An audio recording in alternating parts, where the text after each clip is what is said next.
na sha na ji daɗi, na sha na warke, na sha na gayyato 'yan uwana sun sha sun samu waraka. Sai cibiyar shifa'un Islamic Medicine Center.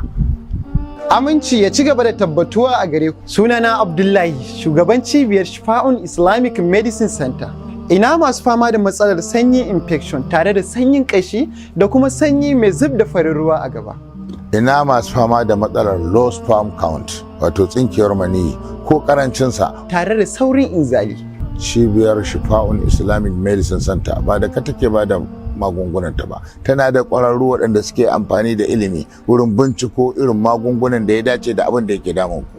Ina masu fama da matsalar hypertension wato ciwon hawan jini ko hepatitis type A, type B ko type C wato ciwon hanta. Ina masu fama da matsalar cuta mai karya garkuwar jiki wato HIV ko matsalar rashin haihuwa.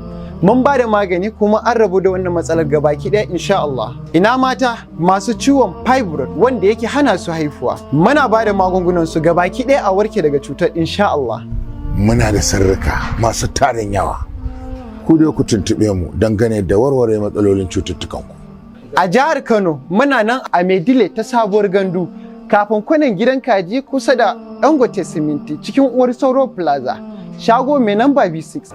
A jihar Maiduguri muna nan a Lagos Street kafin Junction in Lagos House fuskar Forest Street cikin Rahama Plaza. Shago mai namba B8. Mutanen jihar Adamawa Mobi muna nan a babban hanyar Ahmadu Bello Way gaba da Zenith Bank kusa da AA Boka saman Beni El Hussein Multipurpose Hall shago mai namba B2. A jamhuriyar Niger muna nan a Duso tsohon Canal Trua STV Line Rainfall Deramol. Cibiyar shifa'un Islamic Medicine Center ta amsa kiran mutanen jihar Taraba Jalingo. Zan zo da kaina na ba da magani a bisa koyarwar Annabi Muhammad sallallahu alaihi wasallam. Ranar 8 ga watan 12 har zuwa sabon shekara a ofis namu da ke kusa da masallacin Juma'a na tashar Road Block AA Rono a saman Beni. Za ku iya zuwa ku zo ka karɓa kati insha Allah. Wannan shine account namu na kamfanin mu kuma muna iya tura magani a ko ina kuke a faɗin duniya cikin aminci da kuma mutuntawa.